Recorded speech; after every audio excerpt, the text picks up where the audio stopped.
Were Gallus able to overcome the pre-show amigos? Will the bomber detonate the finest? Will the Australian Amazon rip through the American Ninja Munchkin? Did the young veterans get grizzled? And what's next for Pete Dunne after his defeat? Gentlemen, raise your beverages. This is NXT Party. Support, no DQ. Okay, I believe you. It's a must. Okay, I believe you. Jump in the line. Shake, shake, shake, Sinora. Yes, that's what we do when we're not video recording. We are video recording. Support, no DQ. Welcome everybody to the NXT party for episode number 39 of NXT UK. I'm your host, the Rated R reviewer, Stephen Osborne, joined as always by the General Jerry Slaughter. Good evening, wrestling fans. And tonight our special guests are the Cleaver, Colin Andrew. How you doing, Colin? I'm doing great. How are we doing? And we've got Cindy G, the Duchess herself. How are you doing, Cindy? I'm doing well. Thank you for having me once again, gentlemen. Yes, and she'll be mad if I don't mention she's also 1/3 of the ladies of No DQ. And the Indie Queen. By her shirt there. That's right. Sorry, folks, that title's a little bit in the way, but it's okay. It's part of the decor. We got a 4-match show tonight. Yes, we did. My favorite. And quite the hodgepodge, man. Quite a bit of stuff in between. Stuff that actually builds off of some of the matches, which is something that we don't see a lot in NXT UK. I'm glad they're throwing that in there. Some matches between NXT UK superstars and legit NXT superstars. Yeah. This was a fun show. I think what really also made it fun was the venue that we were in, too. Because it was a smaller venue in Brooklyn. So it had that big match feel to it, but in a very, very small environment. And you could tell that this crowd were actually NXT UK fans. Yes. Because many of them, when Zach Gibson came out with Drake, they did the if you hate Gibson, shoes up or shoes off. My or shoes. whatever the fuck it is. I'm at home. I'm actually not wearing shoes at the moment. Oh, can I reviews if I have one? Wow. Oh, let me grab my... These are my workout Nobody gets shoes. to see the Beavis. You hate Gibson shoes up. I can't take my shoes. I can't take my shoes off because I love Gibson in ass face. Actually, I do too. But it would be fun to take your shoes off and make everybody in the crowd smell your feet. I love Nigel. What's that smell? I think for me it depends on what's in the floor below me. Like if somebody spilled a soda earlier, probably not going to take my shoes off. Doesn't stop me in the theater. Just be, or even one shoe, just be standing there hopping, waiting. Yeah. So we start off the show with Mark and Joe Coffey coming out with Wolfgang, but he actually heads to the back. They part ways after their cool-ass three-way handshake to their cool-ass Gallus music. I really dig Gallus. Not really a fan of the way that they've really downplayed them since Joe Coffey lost the championship match. To Pete Dunne, yeah. I wish that they were a little closer to the main event. It's not starting the show off. Anyway, they are facing Raul Mendoza and Humberto Carrillo. We didn't know who they were going to face, and then when they came out, my face just lit up. Now, this is a mix, because Raul Mendoza is NXT, but I believe Humberto Carrillo is now 205 Live. Mm-hmm. Hashtag 205 Live matters. NoDQ.com/Noah. Yes. So, I've actually got a bunch of notes for this match, some high spots, and I'm sure you guys are going to touch on it. Let's start with Cindy G. What did you think about this opening match? It is a pretty good opening of the match. I can see there's both great dynamics for both teams. However, I feel that Humberto did most of the work than Raul Mendoza. Even though he did some couple of cool high spots here and there, I feel that Humberto did outshine the rest because of where he's at right now with 205 Live and where he's going from there. Regarding with the Coffey brothers, they're freaking amazing. Especially, they're really good working together. And of course, I was pretty much tuned into this whole match in general, especially at the end where Joe did the best for the belt to Mendoza with the pin and won. So a solid opener, I must say so. I mean, at least they're winning. Yeah. But you kind of knew they were going to win when it was against Raul Mendoza and Humberto Carrillo, because I don't think those guys have had a win, even on NXT. Well, on NXT, that's pretty much the only place they're a tag team. So, what about you, Colin? What did you think about this match? I'm a huge fan of Gallus, as you stated earlier.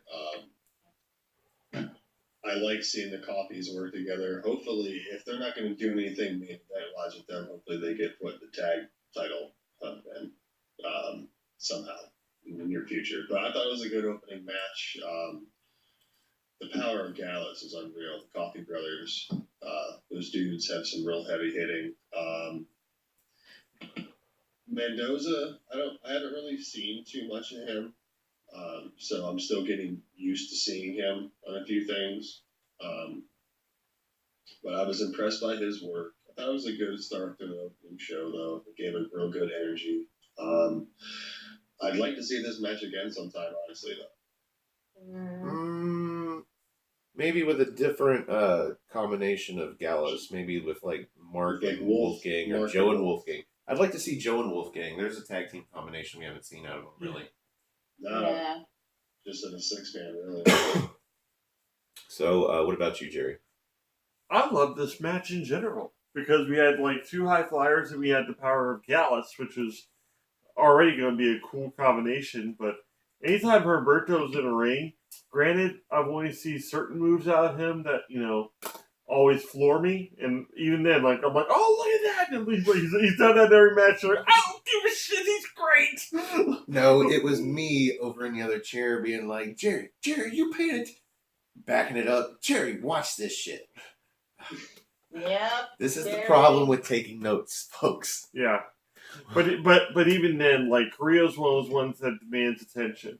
If I could somehow get him versus Jordan Devlin on NXT UK, that'd be a badass match. But, like... That really would be, actually. Yeah, that would be an insanely good match. Granted, Humberto would probably lose, but he'd put up a good fight with Devlin. Raul Mendoza, he got to show us more than he usually gets to show us. He actually got the hot tag in this one. Well, I think they both got a hot tag, to be honest, but go ahead. But, like, the... All of us for belts from Joe Coffey for me this time came out of nowhere because he didn't play around with it. He just stepped into the ring and before he's even turned. Dijakovic hit it. Yeah. It was a Dijakovic kick all over again. Well, no, it was a much longer match. Much longer match. But naturally, we saw some really great moves out of Joe Coffey, like, the butterfly swing and whatnot. But then Mark actually, I think, got the loudest impact with that kick. Yeah, we paused it because I'm pretty sure it echoed through the halls of this place, and it was just nuts. I paused it to take notes. Yeah, okay, that's great. I have the remote control, so it's easier for me to take notes. I'm like, boom, okay, I need to write this down, and he's just over there like, and then he wants to write something down, and then he misses some shit. I'm like, dude. See, that's did you what see I run this? into it. Crap, I can't take notes and pay attention. If I don't take notes, and I can't remember half the stuff that I should remember. And I'll be damned if I'm watching it twice. Same. Yeah, I know. Me too. Same. Even though there's a lot of botches. But I get my notes in when they're due. That's why I don't do bell to bell anymore. I just try and do the high spots, the stuff that's worth remembering. Any other thoughts before I roll into that? No, go ahead and roll in. So Mark and Joe Coffey basically take over this match with their strength. You've got Raul Mendoza. He gets beat down for a while. Nothing flashy, nothing worth taking notes over other than the fact that you're eating the clock. Yeah. And then he actually gets a hot tag into Carrillo, who comes in. And he gets a little bit of offense, but then gets shut down, and they start wearing on him. He got a handspring elbow, misses the moonsault, though.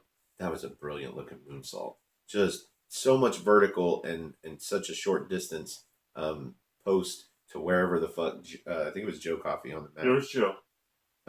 So he ends up kind of roll flipping through it, but then Joe turns around and runs into him and pushes him into the turnbuckle, and this was just sick looking. With that ram, yeah. And then after that, Joe gets him in the butterfly swing into the overhead suplex, which is always great. Near fall, though. And then that's where Mendoza gets the hot tag.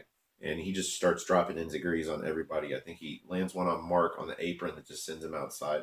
Like, he takes over, and then Carrillo gets back in, I guess, off of a tag. We see stereo suicidas to the outside to both Mark and Joe, but double that because they get back in the ring, and each one of them does another one. Death by stereo suicida.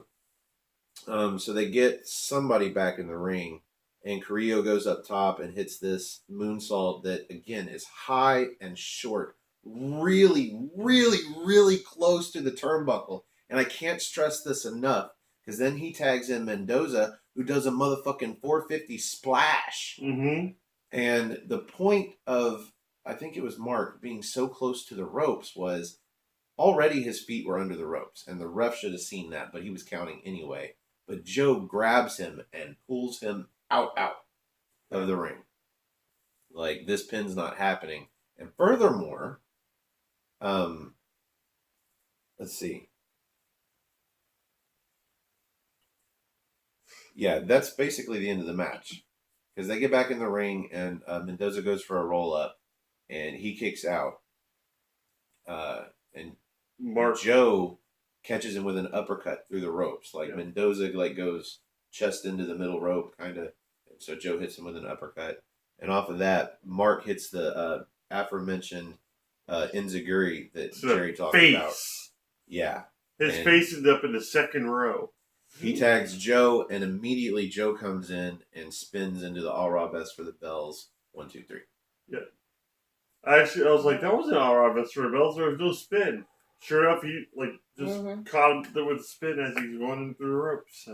So I really like Mendoza's 450 splash. Well, so the everybody 450 down was very claims Mendoza can go suck an egg. Like, that was a beautiful 450. They were dressed like a tag team. They looked like a tag team. They could be a tag team. Just Carrillo's got, I hate to say these words together, but mad hops. Like, he can jump so high. He has got Montez Ford levels of jumping ability. Yeah. It's amazing. Or maybe it's just his moonsault. Who knows? So after this, we get an interview with Cassius Ohno. Not Cassius. Not Cassius. He reminds Radzi. Not Cassius. Cassius. Oof. And it's Cassius Ohno, man. What was this promo about? I didn't even write any notes. Oh, he's pretty much just attacking Ligero. But Colin, I'm gonna let you take care of this one. Yeah, he was saying he wants to bring back traditional British wrestling. He's not impressed with Ligero. He is a quality over quantity type person. He wants to show the world what real veterans look like. And you can be the big fish in a small pond, or you can be the kingpin, the CEO of the KO, Cassius Ohno. There you go, ladies and gentlemen. What do you think about this promo, Cindy?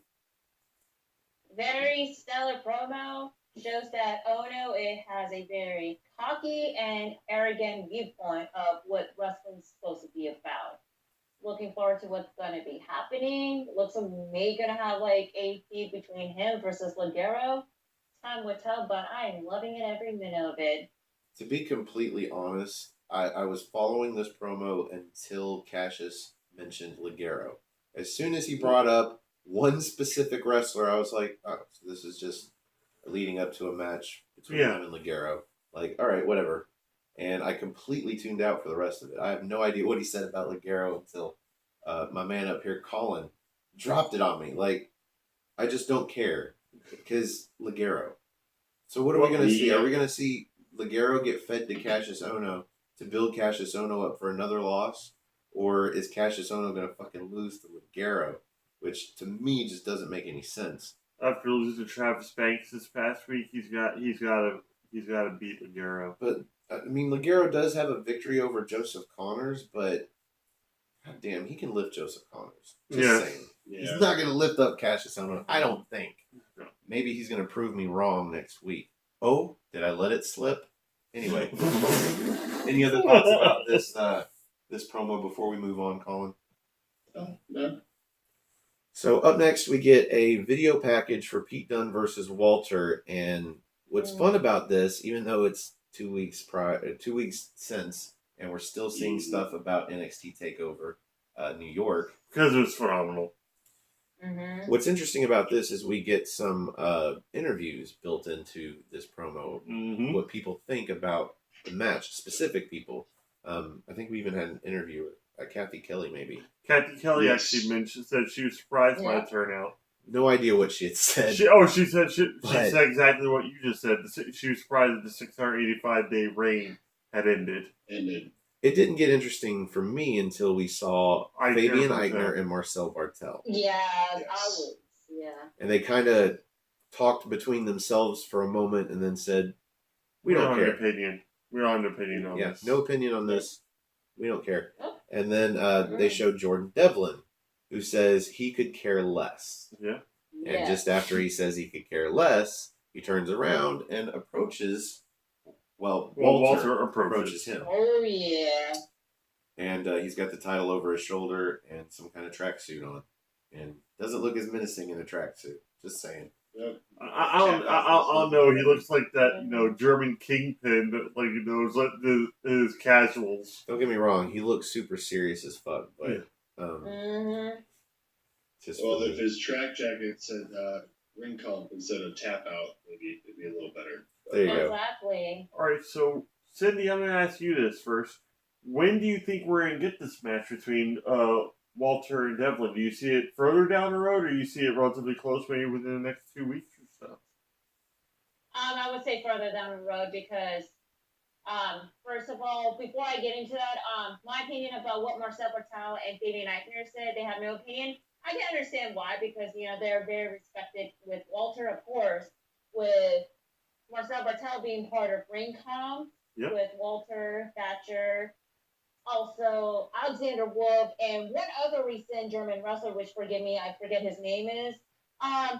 They're just showing some respect. So with saying no opinion, I can say that they're showing some respect. So that's just me. Regarding what's going to be next for the feud between Devlin and Walter, it will have to be down the line because of what's going to be happening right after, which I'm not going to spoil it too much. Yeah. Maybe. I think Jordan Devlin versus Walter is, I hate to say it, an NXT UK television title match. I think it's going to be too. It's going to be somewhere between now and the next NXT UK takeover. Or NXT San Jose, takeover San Jose even. Yeah. I'm more than happy to. So I see Walter retaining against Jordan Devlin easily. I don't think Jordan Devlin is going to be WWE UK champion anytime soon. Soon.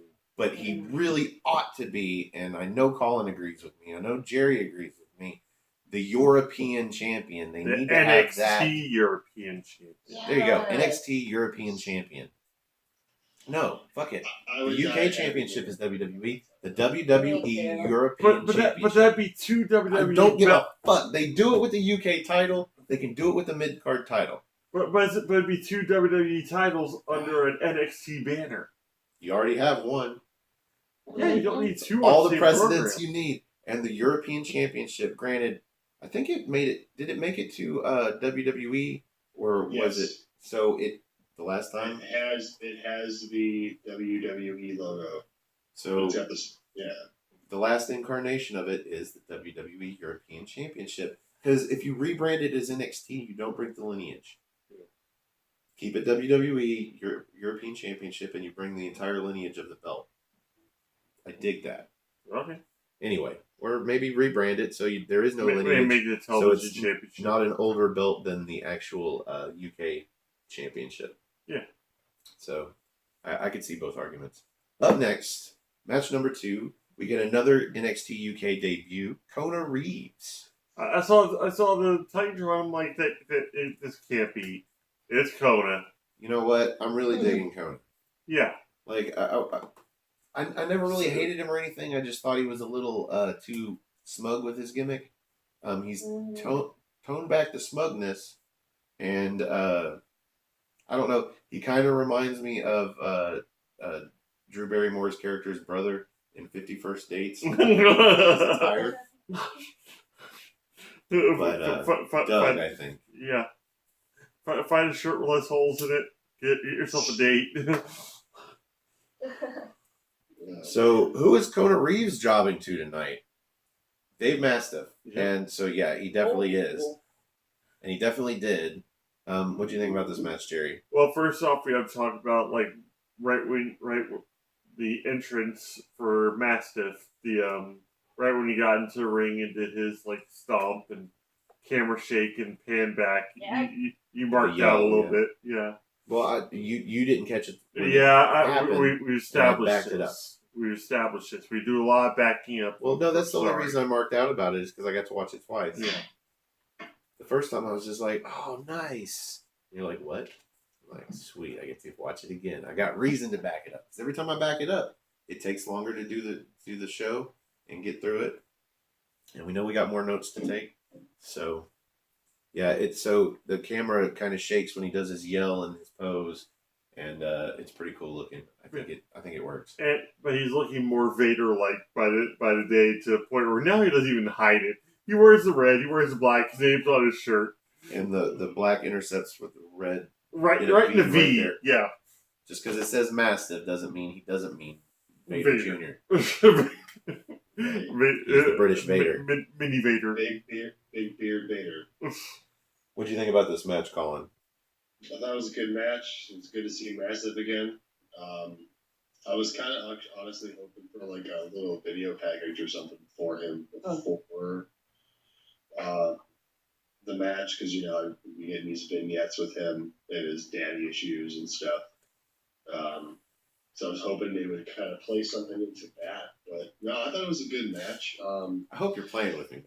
So, seriously, we're at the end. You like the daddy issues? Yeah, at the end of the match, please. At the end of the match, please don't give him a microphone.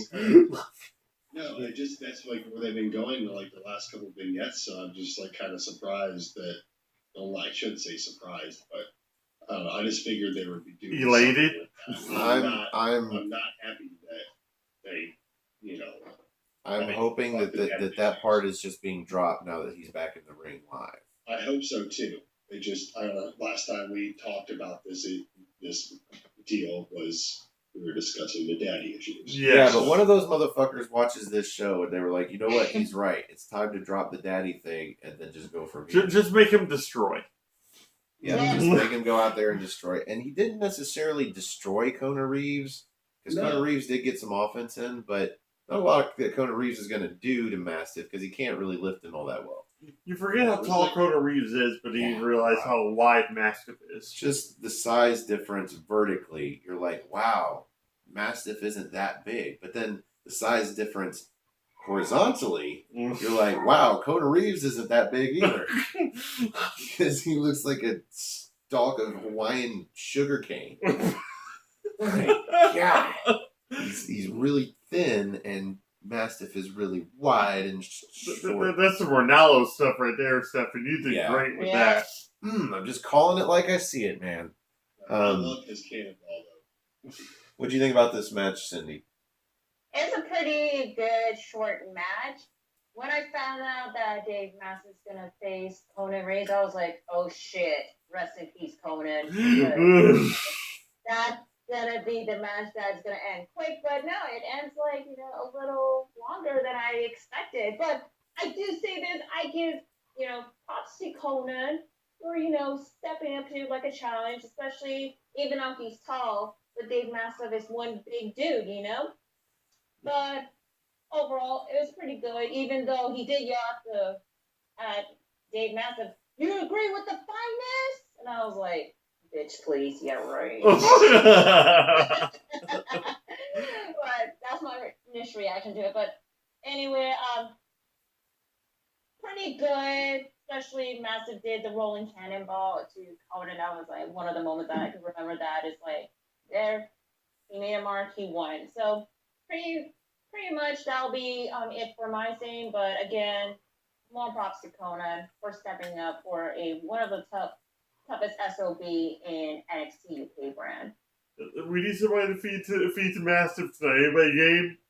Kona's like, I want to be on I'll TV. do it. I'll make my debut. Hell yeah. I'll do it. Yeah. Back there in catering, just Like like, catering, just hanging out. just I'll let do me it. finish my hot dog and I'll be out there in just a moment. I'll do it. Colin with direct reenactment over here. Yeah. I'll do it. So I'm dying.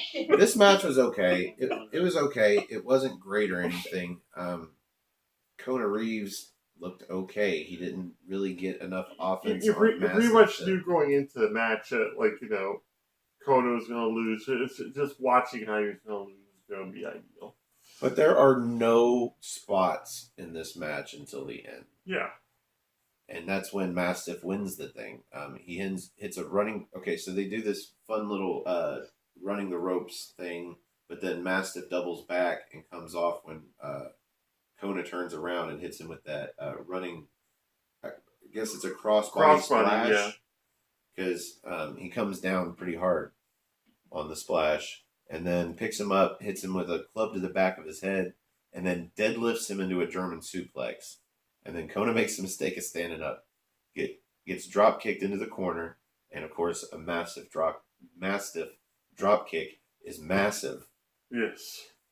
But that sets up Kona in the corner for Into the void. His running cannonball senton splash, and 1, 2, 3, Mastiff wins. Squashed him like a pineapple. Although it wasn't a squash match, but Nope. that is a good metaphor for the Hawaiian Kona Reeves. Up next, we've got a selfie-style video promo. We've got Flash Morgan Webster, the man with 3 names, and Mark Andrews. And they are basically talking about Mustache Mountain. Because everything else they said about how good they are, blah, blah, blah, whatever, it's like, not from the tag team matches I've seen you guys in. They want to jettison themselves to the top by taking on Mustache Mountain and hopefully winning. And I'm like, bitch, that's just win number 1 after a series of losses. Yep. So I don't even think beating Mustache Mountain would put him in any title picture. Because the guys that are currently getting into the title picture are going into this show 3 wins in a row. Mm-hmm. And we'll talk about that here in a few moments. But I don't buy into Flash Morgan Webster and Mark Andrews as a tag team at all anymore. Anybody argue that? What did you think, Cindy? I can't argue with you on that. Yeah. Yeah, same on my end. I haven't gotten into Flash Morgan Webster at all, and I'm still waiting for the heel turn from him. Because then maybe like something will spark, because he carries around too cool of a helmet and dresses too cool in suits to not be a freaking heel in some way, shape, or form. Smack Andrews with that helmet. Yes, that's what I'm waiting for. But we got to talk about Mark Andrews, because I feel like as a singles competitor, he could be great. Yeah. But as a tag team, especially with Flash Morgan Webster, it just is. He it gets isn't weighed working for him. down. But he has the potential to be. I'm not going to say necessarily the same strength level as not Trent Seven, but Tyler Bate. Yeah. But moveset wise, very similar, and he's also got a similar style as Tyler Bate, and apparently they're very close anyway. Yeah. And via Eddie Dennis, we should see them coming into contact with each other in a singles environment soon as well. But I think Mandrews is the better upside than Flash Morgan Webster, even if Flash goes heel. The thing is that I think they're also just kind of like postponing the inevitables until Noam Dar comes back and we finally get the rematch between those two, because that was such a phenomenal match till the ending. Yeah, Dar just keeps getting fucking injured. Yeah. So up next, we get an interview post-match with Mastiff. Well, an attempted interview at first, because he doesn't even get a word in. And then we had Wolfgang interrupting and basically challenging him. Basically. Yeah. And then Mastiff says some stuff, and then they shove each other once a piece, and then somebody inexplicably comes in and breaks it up, and then calls in some referees. One of the trainers and then the referees all show up like... Apparently, when you're a referee in NXT and WWE, like, one of your side jobs is to police the hallways and make sure that superstars don't get into... There's a squabble! There's a squabble! Yeah. Just be everywhere all at once. Hall monitors. Anybody have notes on this? Colin? I mean, we kind of froze for a second. We're still on the Wolfgang thing, right? Yeah. Okay. Yeah, I mean, Wolfgang kind of needs something to do. I feel we need something for a third member of Gallus to be doing something. Yeah. Put the Coffee Brothers together, let them be a tag team for a while. Wolfie, you do something. Mastiff needs someone else to go through and start having him go through the members of Gallus. I could have swore we've already seen this match, though. Yeah. We have not seen this match. We've been talking about it, though. The idea of Joe Coffey versus Mastiff at some point. And this would be starting. Joe Coffey or Wolfgang? No, Joe Coffey. But Oh. yeah, I figure he's going to start at the bottom of Gallus, which is what I consider Wolfgang to be. I consider Wolfgang, Mark, Joe. And then possibly from there, that could lead to a title shot against Walter or whoever has the UK belt by then. I would have gone Mark, Wolfgang, Joe. I don't know. After seeing Mark wrestle a little bit more, I'm actually more of a Mark. I'm actually more of a Mark guy than a Wolfgang guy. So, anybody else before we move on? No, you guys just said it. What I'm about to say so far. I mean, if Dave Massa can outlast Gallows, then hell, we'll see what's going to happen regarding like the WWE UK title. So, on to match number 3, another NXT UK debut. Casey Catanzaro. Yes. Catanzaro. Catanzaro. Already a fan. The American Ninja Warrior chick. Versus, and God bless Casey Catanzaro for agreeing to this, Rhea Ripley, the Australian Amazon. She is huge compared to Casey. Casey looks teeny tiny. Munchkin-like even. Just a wee girl. So, Colin, what did you think about this match? I thought it was excellent for the fact that Rhea Ripley was in it. I love it. Good answer. No, I mean it was a pretty good match, honestly. I mean, the size difference was like David versus Goliath. I mean, honestly, it felt like a college girl beating up a kindergartner. But very athletic one, though. I'll give her props on that. Yeah. I mean, it was kind of, oh God. It was a very short match, but it is that. Ripley talks a lot of crap in this match. Tells the ref at one point, I can't remember what she said to him, but it's pretty much like piss off. Yelling to the crowd. She gets an armbar in, and then Casey gets a handstand escape, which was pretty cool. She avoids a foot stop from Ripley. Catches her in the jaw near the end. Ripley goes for a delayed vertical suplex, but Casey counters into an inside cradle for 2. Get an Irish whip, and Ripley plants her with a riptide to pick up the victory. That wasn't even a plant, dude. That was like damn. And then after the match, she hits her reverse Texas cloverleaf and like picks her ass way up off the ground, like. She's not even touching the ground. That's the best thing it's ever looked. Oh, yeah. She's using Rhea Ripley's knees as the ground. Yes. Yeah, like it was pretty badass looking. What about you, Cindy?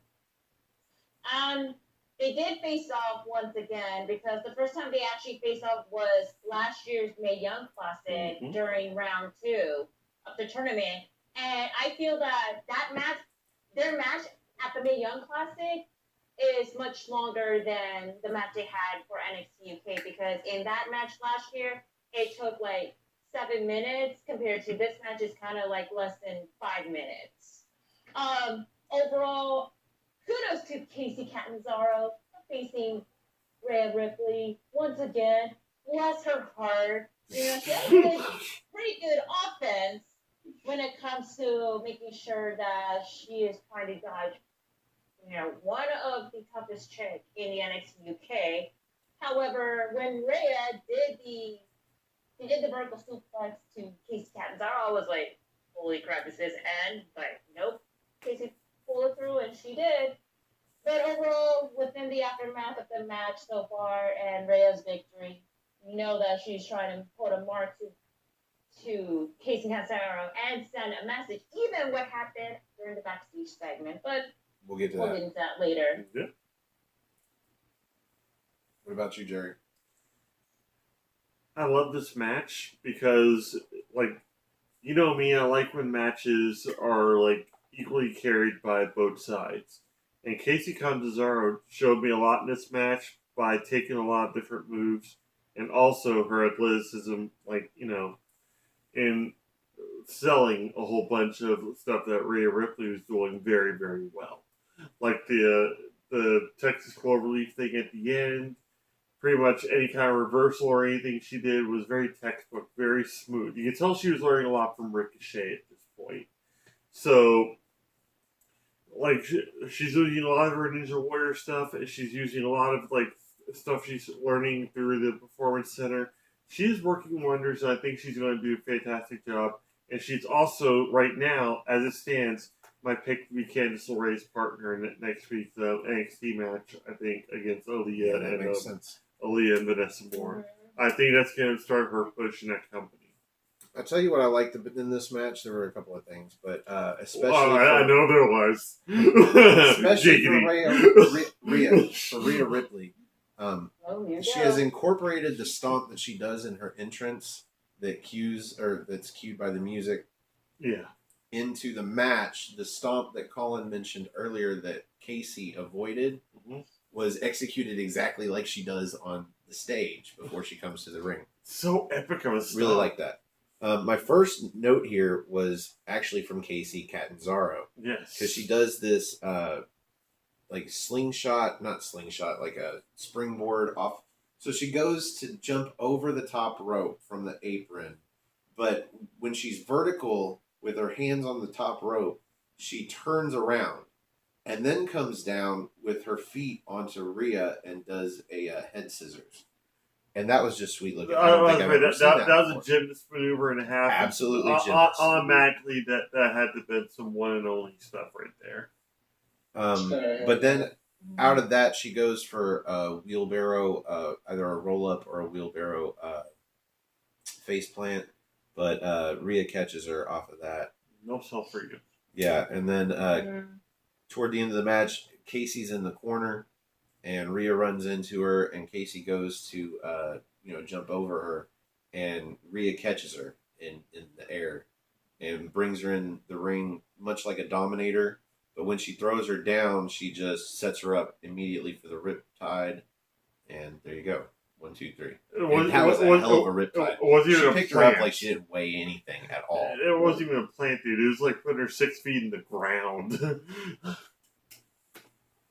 1, 2, 3, and then her music plays, and she goes to leave, and then she's like, "Wait a second, I haven't proven nothing yet. I haven't made my point yet." And so she gets back in the ring, and she does the inverted 4-leaf clover, and wow, Yeah. Yep. or cloverleaf, or whatever it is. Texas Cloverleaf. Yep. Yeah. Well, is it really a Texas cloverleaf anymore? Is it in Texas? It's pretty far away from Texas in a lot of ways. They are in Brooklyn, New York. The down under cloverleaf. I thought this was where we were going to see Piper Niven come in, but we did not. Oh. But we will fast forward for just a moment. We should go ahead and talk about it, because before we get to the main event, Casey's in the trainer's room, and Rhea comes in to talk some smack. Effectively. Yeah. She's Rhea Ripley. Mm-hmm. But then Piper interrupts her, and she kind of trails off like she's scared of Piper Niven. And I didn't like that part of it, but whatever. And then Piper's like, "What, you were saying something?" And then, Rhea goes away, and then Piper talks real nicely to Casey. With the glasses and the fact that she broke up bullying, it was almost like watching Principal Victoria from South Park.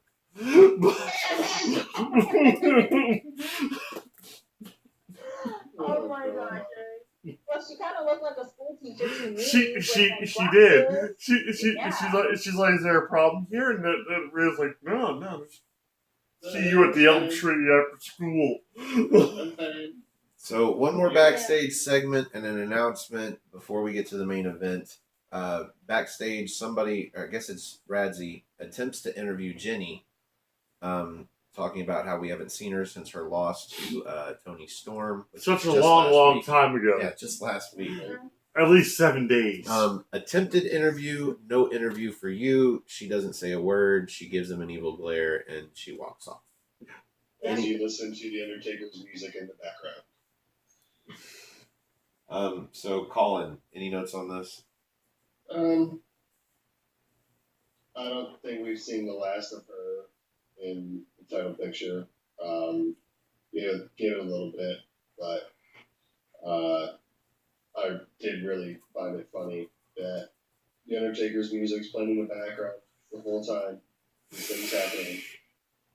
I don't know if you guys could hear it, but I did not. I didn't hear it, but yeah, that's actually pretty cool. Any notes on this, Cindy? I didn't notice it, but the only thing I was noticed about it is how didn't give, I think it was Radzi, the bitch please glare and then walk off. She didn't even let go of the glare. She just kept it. Just right, walk. bitch face. It was like, Jerry? Well, with this, she said a lot by saying very little. She's pretty much not done with Toni Storm, but at the same time, you don't want to see Toni Storm versus Jenny again. You want to see them possibly in a triple threat match or a four corners match. Something that's going to, add different dimensions to them at this point and maybe add some more contenders into there. So, I would think a fatal four-way match is kind of imminent, especially if Piper and Ripley take off enough. Maybe it'll be a fatal four-way match for the NXT UK Women's Championship. Maybe. So one last announcement before the main event. Next week, as alluded to previously in the show, we get the two matches that we figured we were going to get. Mm-hmm. Cassius versus Ligero and Mustache Mountain versus Flash Morgan Webster and Mark Andrews. We get those next week. Yep. Hopefully. I mean, I'll watch it. Support, no DQ. We are on to the main event. Or so you thought. Yes. Actually, we want to get the interview / video package for Pete Dunne out of the way. They saved it for last, and it was a couple of minutes. But to be fair, it is just a video package. He wasn't there. He wasn't in the ring. I don't even think he was backstage. I can't be sure where he was when they interviewed him. But they interspliced his answers and the things that he was saying with video footage and other things, and it was a video package. It was a nice one. Oh, great. They are all great. They're always great video packages. But we're not going to rate that. No. So let's get that out of the way. Pete Dunne says that he's not going to walk away like a lot of people thought. Even I thought, because Jerry had told me about him getting approached by William Regal. Mm-hmm. And I thought, well, great, move him over to NXT, freshen up NXT a little bit. Plus, another head to fill in the 11 spots that they're losing to Raw and SmackDown. oh boy.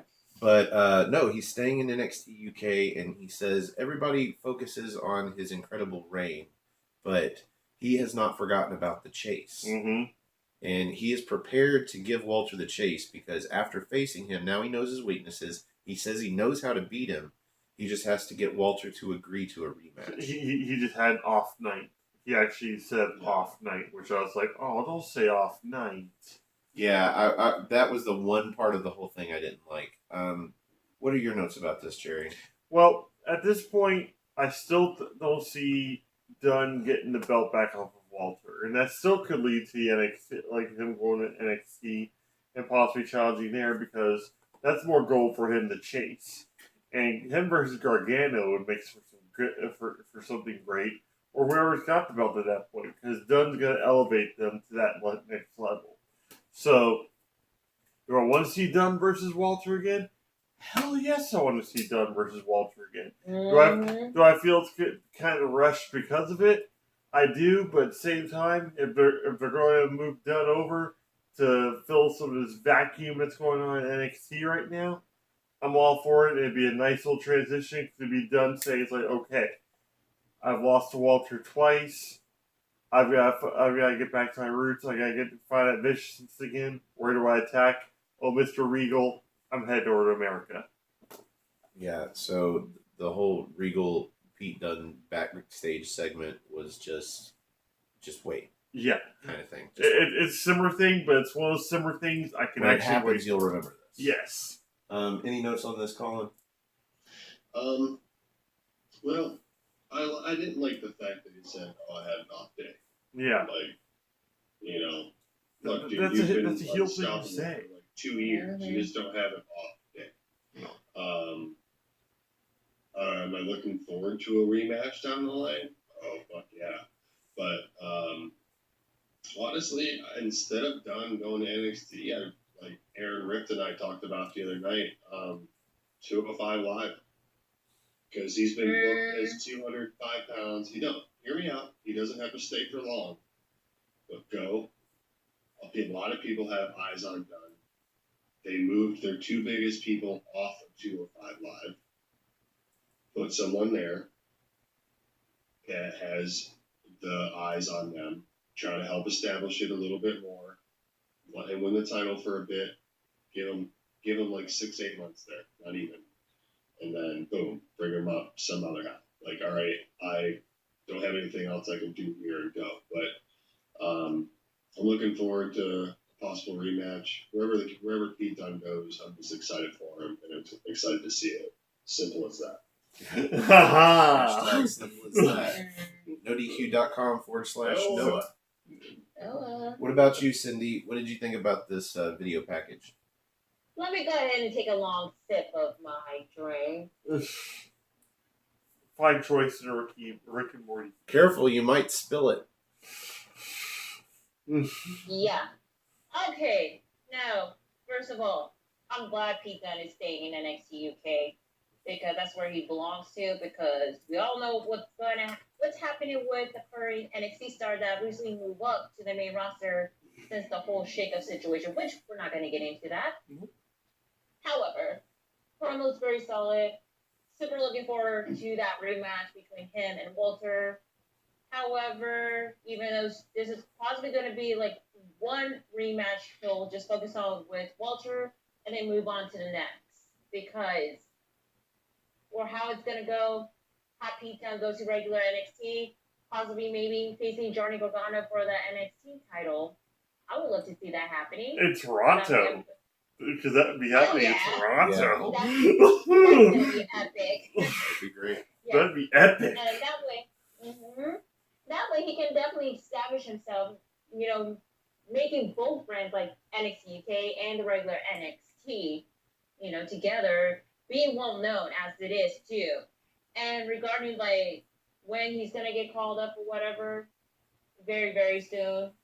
But I don't see Pete Dunne going to 205 Live because as I discussed on the recent episode of Hashtag 205 Live's episode, some of the cruiserweight that's already been on there needs to like step it up more, and that's what they're trying to focus on more. Especially we have Orly Morgan that was recently called up to 205 Live, and we're getting a little bit more of the NXT star coming from 205 Live, like for instance Raul Mendoza, which I could see him coming to 205 Live, but that's a whole different story. But starting with Pete Dunne, no, it's not going to happen.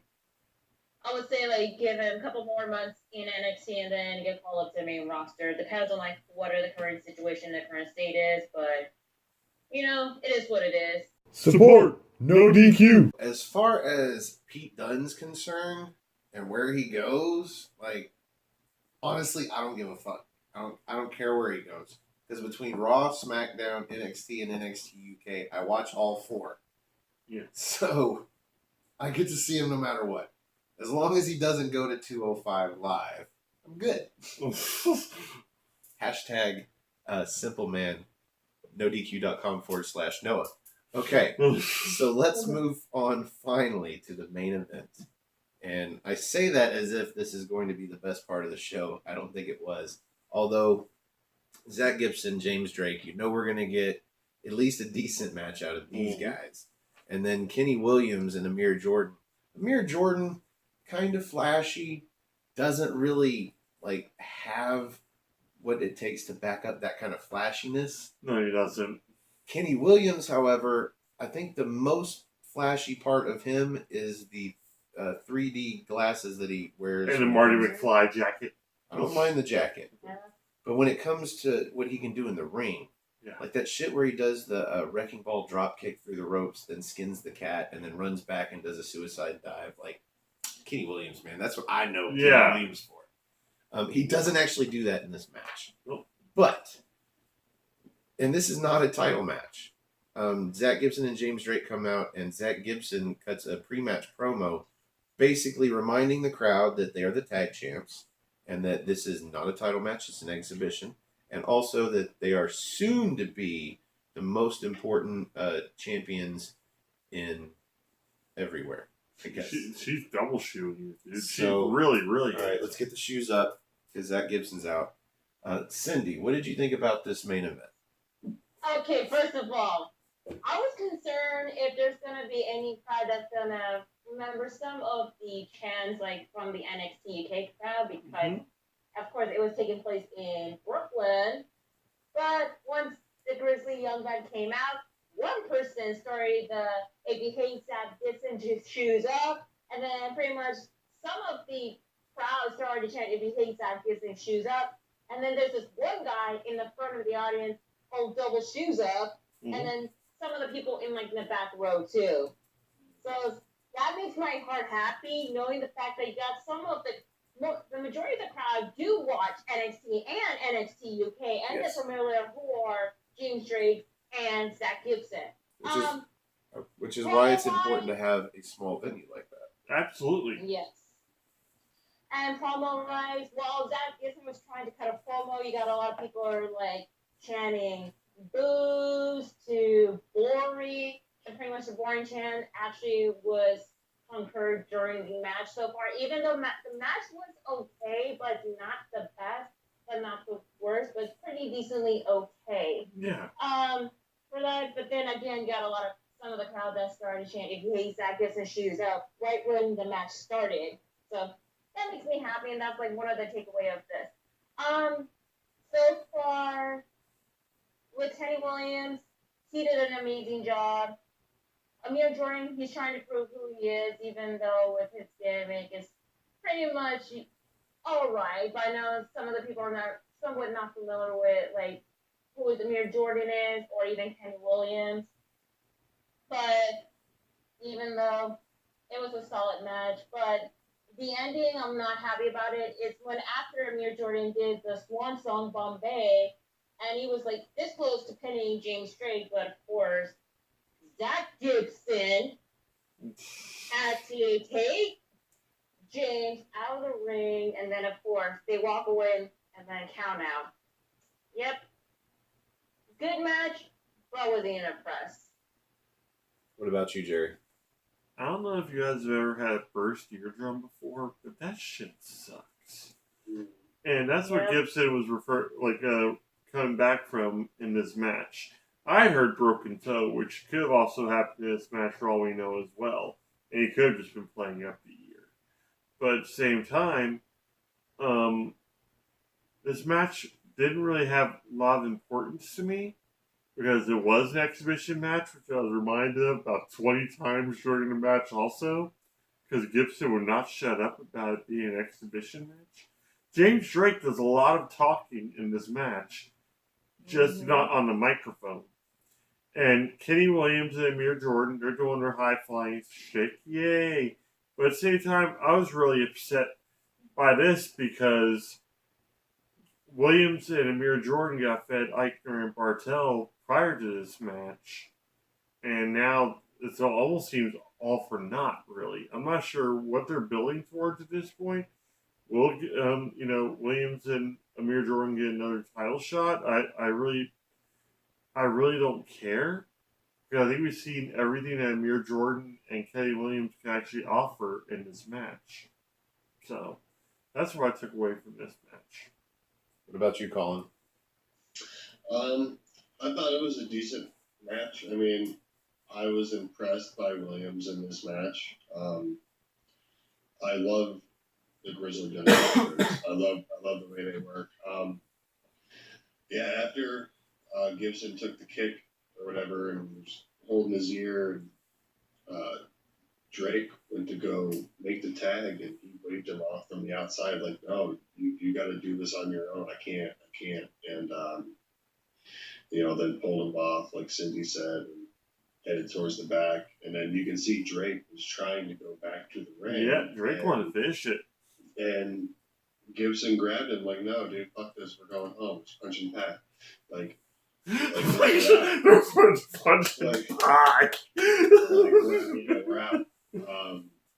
I mean, there was, good offense, good, from Grizzly Young Veterans in this match. I love those guys, the team. They work so well together. I agree with Jerry that, Drake talked a lot, but nothing on the mic. So it's, it's nice to see him breaking out a little bit of this, but she actually fucking talk. He really did pretty much call a lot of the match and determine a lot where it goes. Yeah. I mean, I don't know where they're gonna go. I don't know where they're going with this tag team. I mean, like you said, they got their win over Marcel Bartel and Baby Nightmare, and now they beat the tag champs via count out. Like, what are they doing with these guys? Are they really trying to establish them, or is it all going to be for nothing? Or I just don't know. It was a decent match, though. Yeah. Basically, the story here, as you guys said, was Gibson and his ear, and that comes about halfway through the match. Like, they start off by working over Amir Jordan, that is Zach Gibson and James Drake, and they just do it their style for a while. It becomes apparent in this match, and even vocally toward the middle and toward the end, and Gibson is reminding James Drake, this is just an exhibition match. Like, don't go in this, like... This is not TakeOver, dude. Calm down. Yeah, the titles are not on the line here. Like, we can afford a loss as long as we don't lose the titles, but you don't have to do everything in this. And they certainly didn't try to do everything that we've seen them try to do. They didn't even... They held back a lot because it was an American crowd and not for the titles. They didn't have to do anything. But eventually, Kenny Williams gets the hot tag, and he comes in, and Drake tags in and catches Kenny with a dropkick to the knee, and Gibson with a dropkick to the face. And then he gets into the corner, and Drake goes down, or Gibson goes down like Matt Hardy on all fours, and Drake jumps off of him into a mirror and kicks. Oh, okay, so never mind. So Amir was in the corner, and so he drop kicks him off the corner. Sorry. And then Drake with a slingshot over the top rope, sledgehammer, and then Gibson has got Amir Jordan over Kenny. Yeah. Over his knee and delivers a backbreaker at the same time. Like, that was sweet looking. Really good looking this time around. But then at some point after this, Gibson gets the kick to the head, and now he's like on the outside injured. Incapacitated, yeah. While Drake's in the ring, and Drake's like, I think he's got like a ground hold on, like a rest hold on, and he's yelling over to Gibson, like, "You okay?" And he's like, "Carry on." Carry on. But then Kenny gets the hot tag to Jordan, and Jordan comes in, and they go to do this tag team move where Amir Jordan has got Drake set up like for a flatliner, and Kenny Williams springboards off the ropes into a reverse elbow. And I don't think Amir Jordan followed through with the flatliner. No, he didn't. He just kind of collapsed underneath the move. But then he went for the pinfall. And this is where Gibson actually does do something, because even though he can't tag in, he does break up the pin. And then ends up getting drop kicked back outside anyway. And then Kenny hits this wheelbarrow facebuster, and then Amir Jordan comes off the top rope with a Swanton Bombay. And this is where Gibson pulls Drake out of the pin attempt and out of the ring. I think I might have confused some of this with the tag match earlier. No, you got it all. No, You nailed it. No, I mean earlier when I was talking about that match and the the pinfall getting pulled out. No, you never mentioned that. That's good. Yeah. Anyway, Okay. so after he pulls him out of the pinfall attempt, they're kind of like left on the ground for a minute while the ref counts to 10. And instead of letting Drake get back into the ring before the 10 count, as Colin said, Gibson just grabs him and pulls him back. He's like, let's just go, man. Exhibition match, man.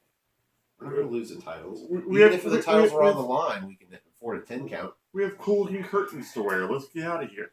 So that was kind of to me, that was kind of a flat, lame ending to the end for this match. I would have rather see Kenny Williams and Amir Jordan somehow get a pinfall victory over James Drake because Gibson's fucked up. Yeah. I would have much rather seen that, as unbelievable as I think that would be. But anyway, because Drake's pretty good by himself. We've seen that. That would have been some really good heat for Amir Jordan and Kenny Williams. For that to happen, it kind of kills a lot of the momentum that they have going. Yeah, I mean, I enjoyed the match. It wasn't the best or anything, but fuck that ending. Far from the best.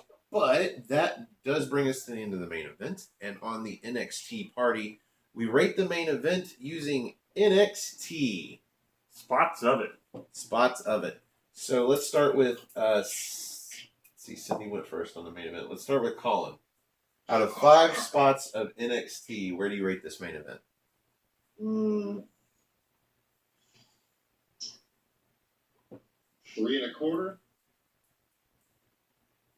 We have 3.25. I mean, I'm really disappointed with the way it ended.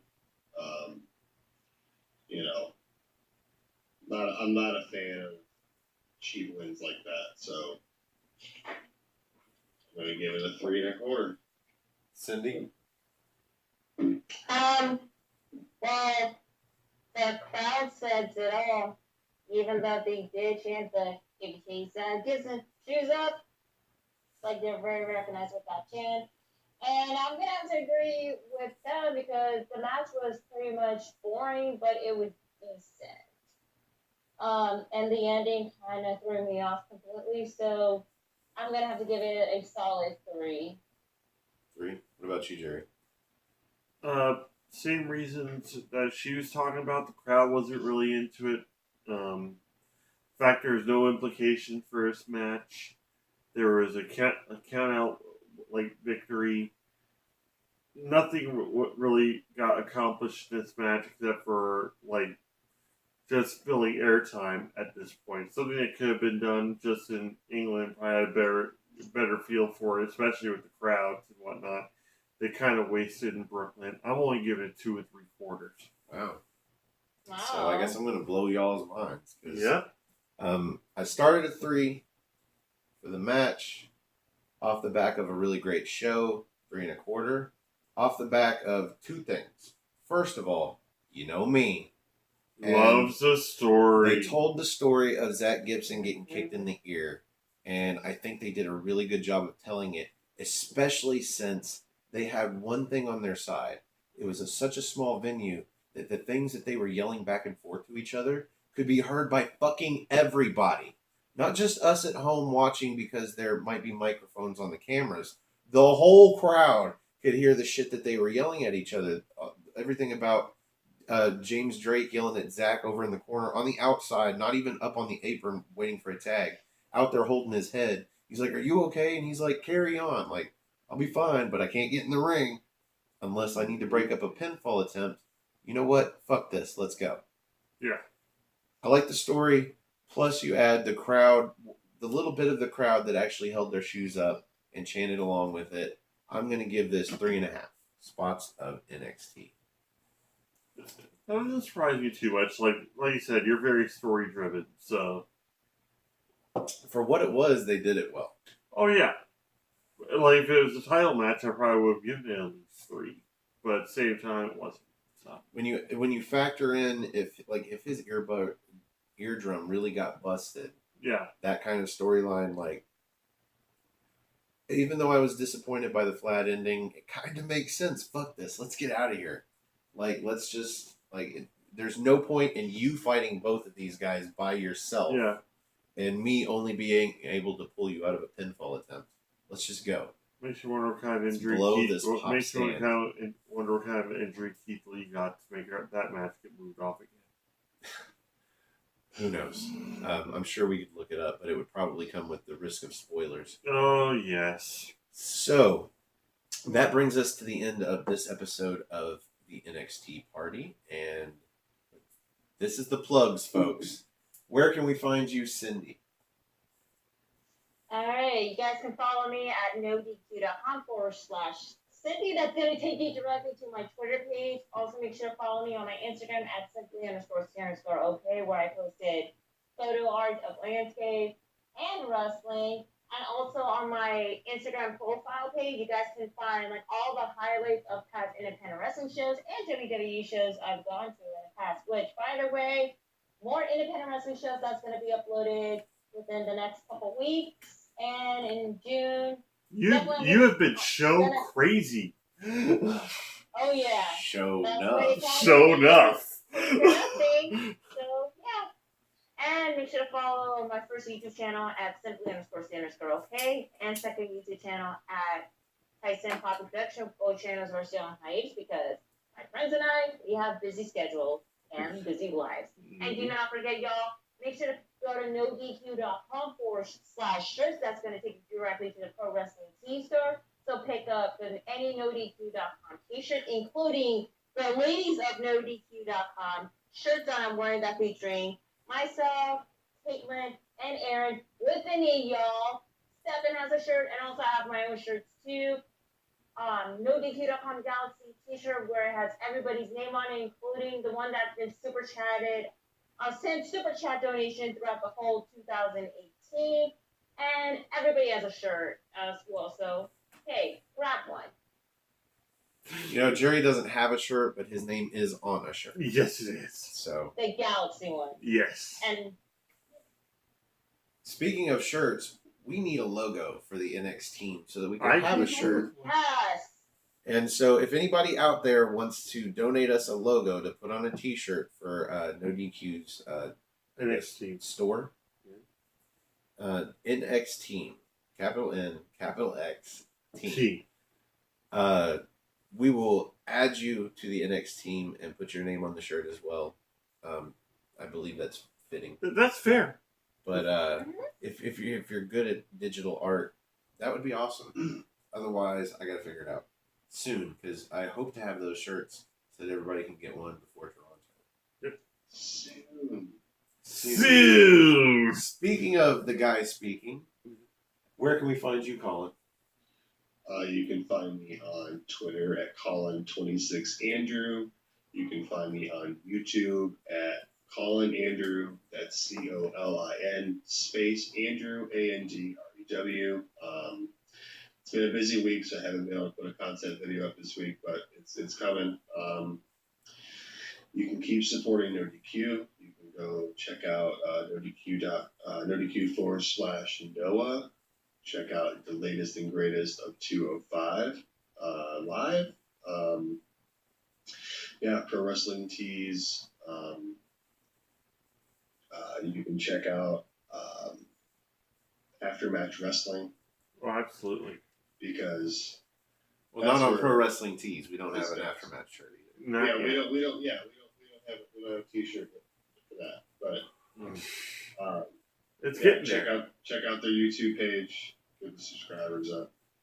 But I'll let these gentlemen take care of all that. So plug away. Oh yes. We have. Don't turn it into a Chris Mace here. Oh yeah, dude. Seriously. We'll have to kibosh the residential plugs. Oh, seriously. Those are our plugs. We gotta drop those. We have the mouse right here, Chief. Nobody makes it this far, so it probably doesn't matter at all. But anyway, I do want to thank you guys for being on the NXT party with us. And if you would like to be on the NXT party and help us review a future episode of NXT UK, come have a spot of NXT with us. You can find me on Twitter. Just go to nodq.com/Stefan. That's STEFAN. Or if you just want to look me up on Twitter, it's at Stefan R. Osborne, OSBORNE. As always, the R stands for restricted. And why is that? El fucketh bomb. I drop a lot of fuck bombs. And I don't say F bombs because I actually say the word fuck here. He says fuck a lot. And you can also find this gentleman on Twitter at No DQ General, and also on my Facebook group Armbar, all capital ARMBAR. Exclamation point. I'm sitting next to the other head administrator. We have two of the moderators right behind us. Come find us. We'll read you in the group. A lot more activity. I have more members now than we do subscribers for Aftermatch. I don't know how that happened, but the discussions have gotten great.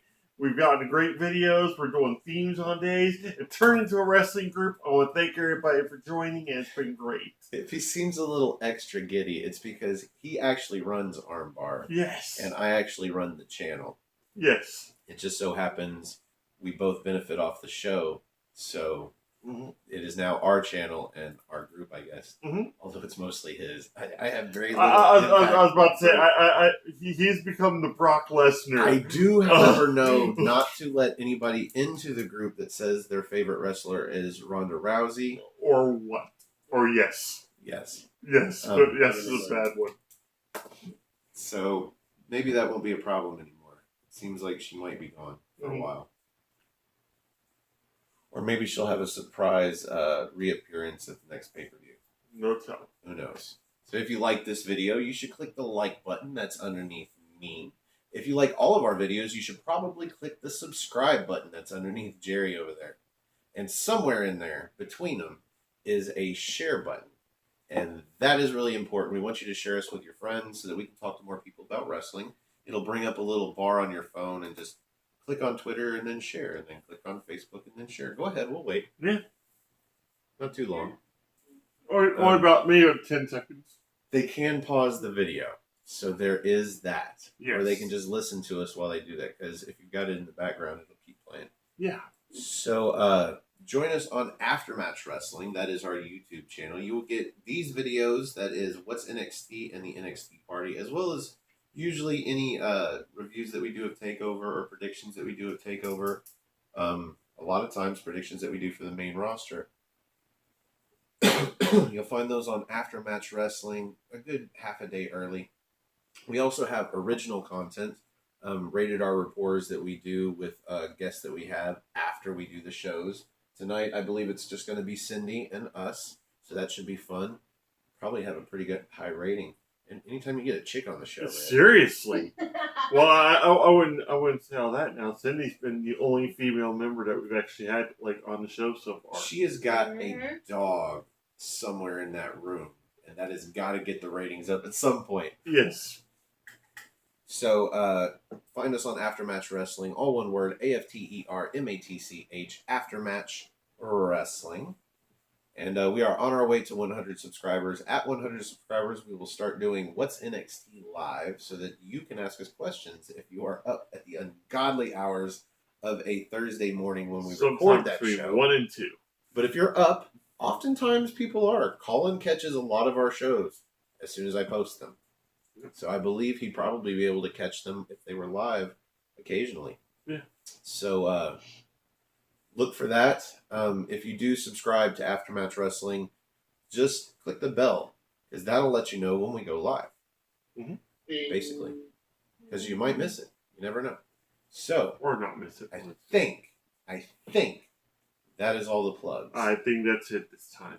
So, for the Cleaver, Colin Andrew, for the Duchess, Cindy G, for the General, Jerry Slaughter, I am the Wizard of No DQ, Stephen Osborne. Thank you for joining us. Thank you for having a spot of NXT with us. And we will see you NXT time. Cheers, y'all. I like turtles. As always, nodq.com/shirts.